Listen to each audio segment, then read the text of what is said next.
Hello, wizards, witches, muggles, and squibs. I'm your host, Francesca Williams, and welcome back to another episode of Spellbuzz. Now, since it is the spookiest day of the year, I thought what better topic to discuss than some of the unsolved mysteries in the wizarding world. But before I get started, I'd just like to mention that if you haven't already seen it, we already have another Halloween episode up on the channel discussing the founding of Ilvermorny. So, without further ado, let's get into my first unsolved mystery. So this actually involves arguably the scariest character in the Harry Potter series, because if betraying your friends and causing their death isn't enough, this character then proceeded to spend 12 years spying on a family with young children in the form of a rat. Yes, I am talking about Peter Pettigrew. Most particularly about the fact that Fred and George Weasley never spotted him on the Marauder's map. Now, to understand this unsolved mystery, we first of all need to know that there was between 600 and 1,000 people in Hogwarts at any one time. So some of the greatest wizarding scholars argue that the map would then only show you the people that you were interested in. But I don't believe that to be correct, because everyone in Prisoner of Azkaban was very interested in Sirius Black. And now we know that the name comes up on the map even if the characters are in an animagus form. How does that make sense? Well, it doesn't, because if it was to only show you who you're interested in, and Fred and George were interested in Sirius Black, well, we know for a fact that he sneaked into the castle a few times in his animagus form, and therefore they would have seen him. Most notably, he sneaked in when he tried to find Peter Pettigrew in the Gryffindor Tower and instead ended up slashing the photo of the Fat Lady. The theory that makes more sense, shall we say, is, to me, the fact that the Marauders, the founders of the map, would have enchanted it so that only other founders could see the whereabouts of the founders. Which makes sense because we know that Remus Lupin was the one who discovered Peter Pettigrew on the map, and he is obviously Moony.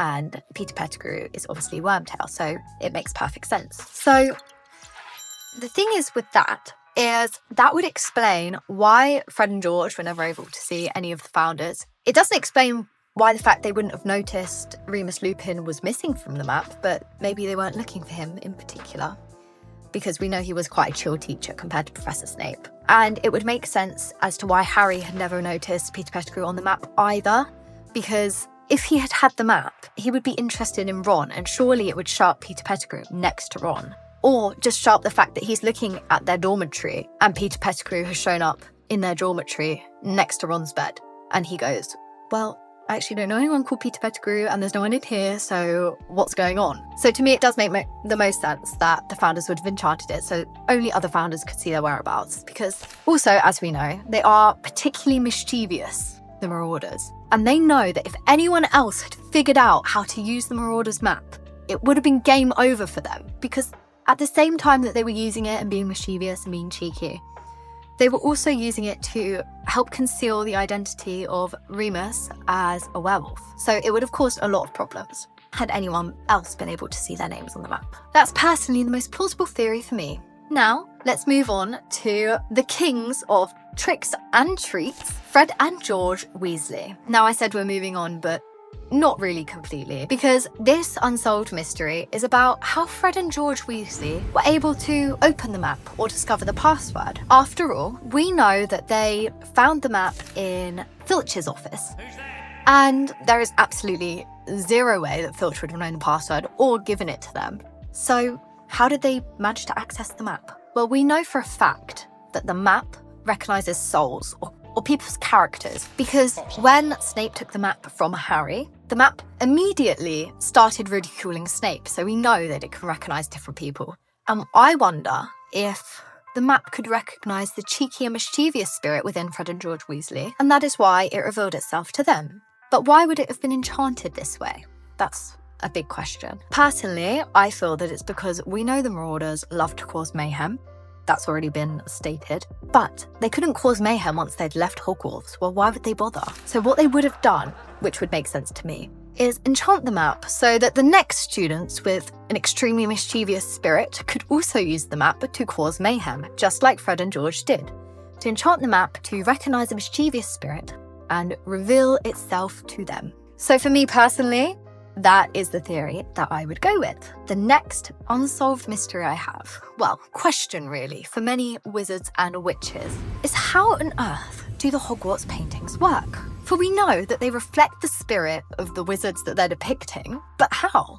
So we actually know that the paintings kind of work like AI. So in the case of Dumbledore, the painting was painted the same time he was alive, and he would have had to spend time interacting with it, talking to it, and then eventually the painting would have absorbed some of Dumbledore's memory in order to reflect Dumbledore's spirit accurately after he passed and obviously while he was still alive. We also know from J.K. Rowling that the spirit of the paintings do not depend on the skill of the painters, but depiction of the wizards actually depend on the power of the wizards themselves. For example, in the case of Sir Cadogan and the Fat Lady, neither of them were very particularly skilled wizards. Let's not let them hear that. And so their paintings could only latch on to one or two very obvious things about their personality. In the event of Sir Cadogan, it was actually the fact that he loved to just challenge people to a duel, so the fact he had the knight as part of his personality, shall we say. And for the Fat Lady, unfortunately, it was the fact that she liked to indulge in sweets and food and wine. So they were the two outstanding things about their personality, which then explains why Dumbledore's portrait was much more well-rounded and much more intelligent as a portrait as well, because he spent so much more time with it and he was an extremely powerful wizard and able to sort of get it to the level that it needed to be in order to help out the students at Hogwarts when they were trying to take down Voldemort. And that leads me on to Voldemort, and a pressing question for many people, muggles, wizards, witches, and squibs alike. We know Voldemort was terrified of death.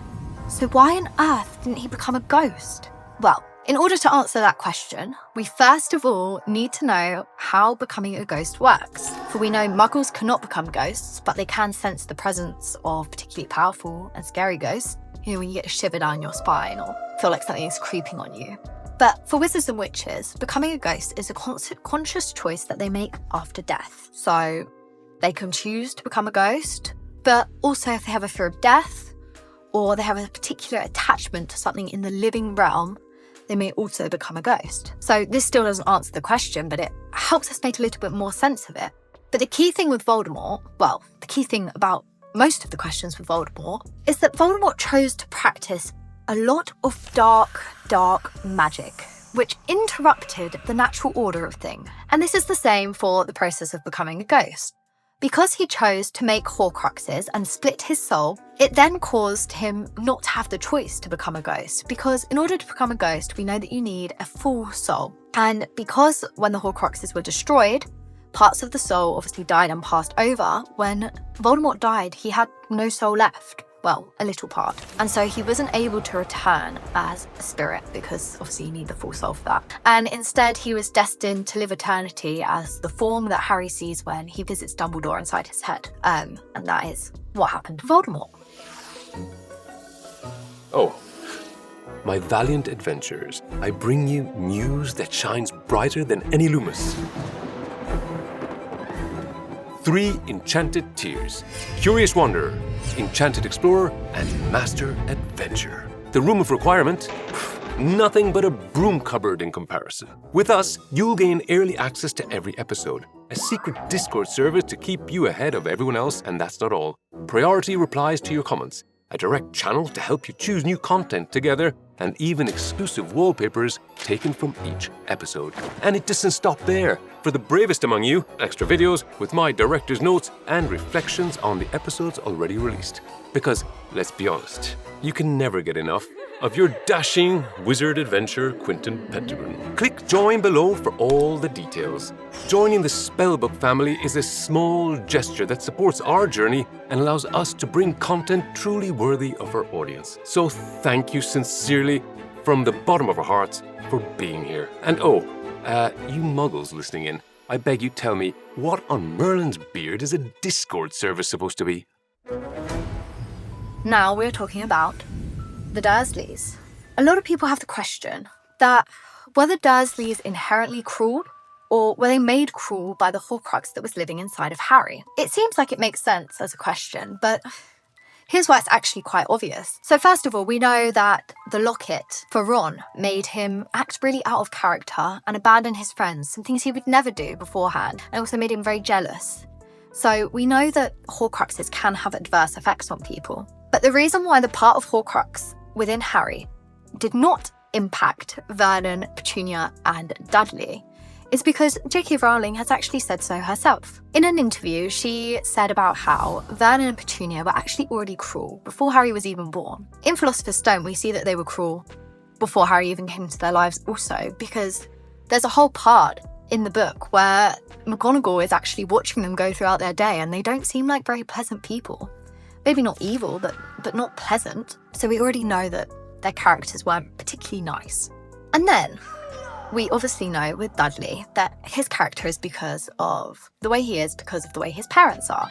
So J.K. Rowling did say that Harry's Horcrux did not impact them in that way. They were just unkind people in general. And this is actually particularly prominent because you can see the contrast between the Dursleys and also Hermione and Ron. So yes, the Dursleys spent every day with Harry for 12 years, and some may argue that it might have made them cruel. But Hermione and Ron spent every day with Harry for 7 years, well, apart from the summers. But they never became cruel. They were always kind and loving and brave, apart from a few jealous spitspats, but that's the same with everyone. Any teenager is going to have a little fallout with their friends. It's not the Horcrux in Harry that made him do it.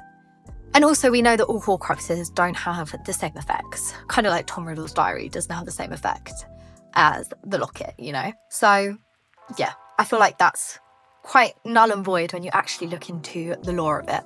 And finally, my last unsolved mystery. It has quite a funny one actually. It's the fact that you may have not noticed that Harry actually has a missing 24 hours in the book. This is actually in Philosopher's Stone, and the 24 hours are between the time that his parents were killed on Halloween and to then the next evening when he was dropped off at the Dursleys' house. So some may argue that J.K. Rowling chose to miss out that 24 hours because she was basically discussing how Professor McGonagall saw the Dursleys. But actually, in a 2007 interview, she actually came out and said she completely forgot that Harry had a missing 24 hours even there. From the events when Harry's parents were killed, obviously Hagrid then collected him before the Muggles could find him and tried to take him to the Dursleys. Well, took him to the Dursleys. But we know that this did not take 24 hours. So basically, J.K. Rowling just said it is a plot hole and one that we haven't yet got an answer for, but maybe we will do when this new HBO series comes out. But thank you for watching, and these were my unsolved mysteries for this spooky season. If you have any more unsolved mysteries that you want me to discuss, please put them in the comments down below and we can definitely get that done for you. Now, if you haven't subscribed to the Spellbook Chronicles channel either, I highly recommend that you do that because then you get to see more of me and also Quentin Pendragon, who also appears sometimes, although he doesn't like sharing the spotlight, we all know that. So that's all from me now. Bye-bye!